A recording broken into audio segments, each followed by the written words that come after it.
आपके गुर्दे तबाह कर देंगी ये 7 बुरी आदतें, आज ही छोड़ दें। गुर्दे बहुत ही छोटे छोटे नाजुक से ऑर्गन्स होते हैं, ये पेयर में होते हैं, जोड़े में होते हैं, हमारी लगभग पीठ के साथ लगे हुए होते हैं और ये सारे ब्लड में से जो गंदगी है उसको छान कर हमारे आगे ब्लैडर में भेजते हैं। ब्लैडर जो है वो जो है आगे उससे पेशाब जो है निकल जाता है।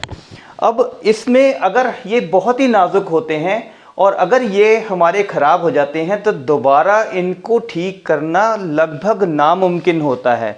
इससे पहले कि आपके गुर्दे ख़राब हो जाएं, आप ये 7 बुरी आदतों को तुरंत छोड़ दीजिए।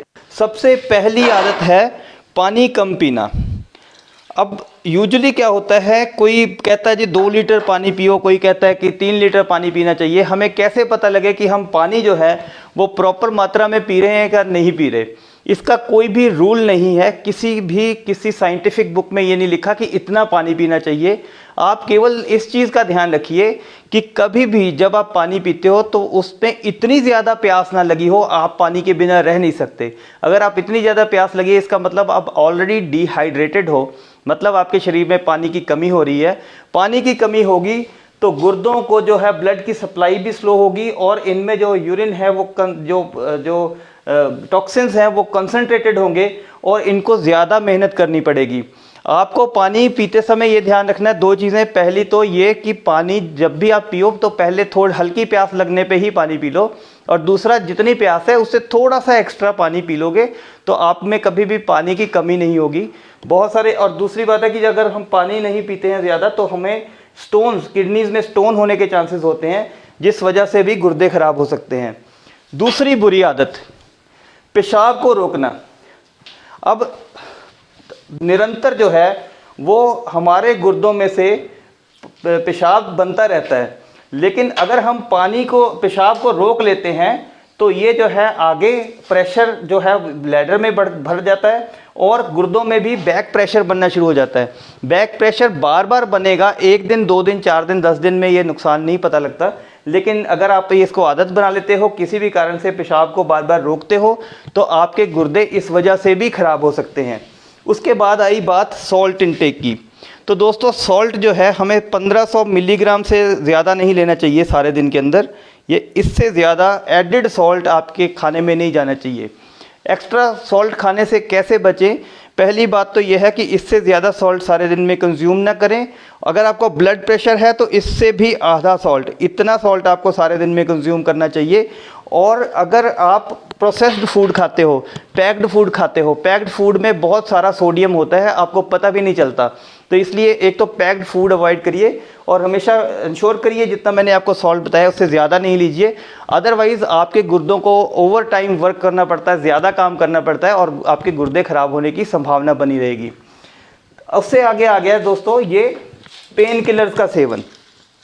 नॉर्मली जो पेन किलर हम रूटीन में खाते रहते हैं उस वजह से बहुत सारे लोग हैं जिनके गुर्दे फेल हुए हैं। तो कारण क्या है कि पेन किलर जो हैं वो गुर्दों के लिए बहुत ही टॉक्सिक होते हैं, जहरीले होते हैं। और अगर अब कम मात्रा में भी पेन किलर लंबे टाइम तक खाते रहेंगे, इनमें ज़्यादा पेन किलर जो नसेड्स होते हैं, non steroidal anti inflammatory drug जिसको बोलते हैं, उसमें जैसे आइबुप्रोफेन आपने नाम सुना होगा, डिक्लोफेनिक सोडियम नाम सुना होगा, सिक्लोफेनिक सोडियम नाम सुना होगा, फिर आप जो है आपने निमोसलाइड सुना होगा। ये सारे जो पेन किलर हैं इनको बहुत ही ज़रूरत पड़ने पे ही आप यूज़ करिए, रेगुलर यूज़ ना करिए, अदरवाइज़ आपके गुर्दों को ये धीरे धीरे ख़त्म कर देंगे। उसके बाद हम एक बहुत बड़ी, अब ये बहुत बड़ी, मैं 3 और गलतियां बता रहा हूँ। सबसे बड़ी बात है आप अपनी डायबिटीज़ को, शुगर को प्रॉपरली मैनेज नहीं करते हैं। होता क्या है कि जब बंदे को डायबिटीज़ होती है तो वो शुगर अपनी जो है रेगुलर टेस्ट नहीं कराता और सोचता है कि मेरे को शुगर जो है ही नहीं। तो इसी डिनाइल मोड में इस चीज़ को बंदा मन में सोचता नहीं है, तो इस वजह से जो है शुगर लगातार बनी रहती है। और 3 साल 4 साल के बाद जब तक आपको समझ आती है कि शुगर की बीमारी जो है उसको कंट्रोल करना चाहिए था, तब तक क्या होता है कि बहुत देर हो चुकी होती है, हमारे गुर्दों पे उसका असर आना शुरू हो जाता है। बाद में क्या होता है 3 4 5 साल आपको डायबिटीज़ हो गए हैं, उसके बाद आप शुगर की दवाई शुरू करते हो, तब तक शुगर की वजह से गुर्दे डैमेज होने शुरू हो जाते हैं। आपको ये लगता है कि मैंने डायबिटीज़ की दवाई जब से शुरू की है तब से मेरे गुर्दों पे असर आ गया। मैंने अक्सर ये लोग बोलते सुने हैं कि हमारी शुगर की दवाई का साइड इफ़ेक्ट हो गया, उससे हमारे गुर्दों पे असर आ गया। अब छठा दोस्तों है हाइपरटेंशन। ब्लड प्रेशर को हम प्रॉपर्ली मैनेज ना करें।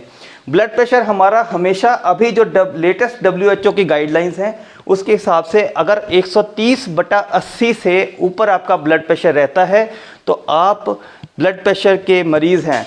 लेकिन हाँ, ये भी बताया जाता है कि 140/90 तक जब तक ब्लड प्रेशर नहीं जाता तब तक आपको किसी दवाई की ज़रूरत नहीं है। लेकिन 130/80 से 140/90 के बीच में आपको अपनी जीवन शैली में परिवर्तन करना चाहिए, जिससे ब्लड प्रेशर नॉर्मल रहे। ब्लड प्रेशर हाई रहना गुर्दे फेल होने का एक बहुत ही मुख्य कारण है। स्पेशली जिनको यंग एज में ब्लड प्रेशर हाई रहता है उनकी बहुत ही जल्दी जो है वो किडनीज डैमेज हो जाती हैं। तो दोस्तों, ये ब्लड प्रेशर का कारण ढूंढना चाहिए और अपने जीवन शैली में परिवर्तन करना चाहिए। अगर जीवन शैली में परिवर्तन भी करते हैं, सॉल्ट रिस्ट्रिक्टेड डाइट भी लेते हैं, एक्सरसाइज भी रेगुलर करते हैं, फिर भी ब्लड प्रेशर कंट्रोल में नहीं रहता, 140/90 से ऊपर हमेशा बना रहता है, तो ब्लड प्रेशर की दवाई खाइए, आपके गुर्दे बचे रहेंगे। और सातवां दोस्तों ये है कि हम जब किडनी में स्टोन्स हो जाते हैं तो स्टोन जो है वो स्टोन की वजह से क्या होता है कि ये हाइड्रोनेफ्रोसिस हो जाता है। हाइड्रोनेफ्रोसिस मीन्स यहाँ पे जैसे स्टोन फंस गया, उसने रुकावट कर दी और प्रेशर पीछे बनना शुरू हो गया। ये प्रेशर जो है लगातार बना रहता है। कई बार हम क्या करते हैं कि बड़े स्टोन्स के लिए भी हम अल्टरनेटिव ट्रीटमेंट लेते हैं, लेकिन ये शोध में पाया गया है और नॉर्मली हम व्यवहारिक तौर पे भी देखते हैं 10 मिलीमीटर से ऊपर का जो स्टोन है, नॉर्मली किसी दवाई या किसी और प्रोसीजर जब तक उसकी सर्जरी नहीं कराई जाती वो निकलता नहीं है। तो 10 mm से अगर आपका स्टोन बड़े हैं तो आपको डेफिनेटली कोई ना कोई प्रोसीजर करवाना चाहिए। 10 mm से छोटे स्टोन हैं तो वो दवाई से आमतौर पर निकल जाते हैं। तो इस चीज़ का ध्यान रखिए। अगर आप स्टोन को सालों साल पड़ा रहने देंगे, और सबसे बड़ी जो अनफॉर्चुनेट बात है, बुरी किस्मत वाली बात है कि जो बड़े स्टोन हैं वो पेन नहीं करते। छोटे स्टोनों का दर्द होता है तो छोटे स्टोन्स बंदा फटाफट भागता है डॉक्टर के पास ट्रीटमेंट लेने के लिए। बड़े स्टोन पड़े रहते हैं किडनीज़ में और जब ही पता लगता है जब हमारी किडनीज़ पूरी तरह डैमेज हो गई हो। तो दोस्तों, अगर आपने मेरे को कंसल्ट करना हो तो मेरी पेड कंसल्टेशन व्हाट्सएप पे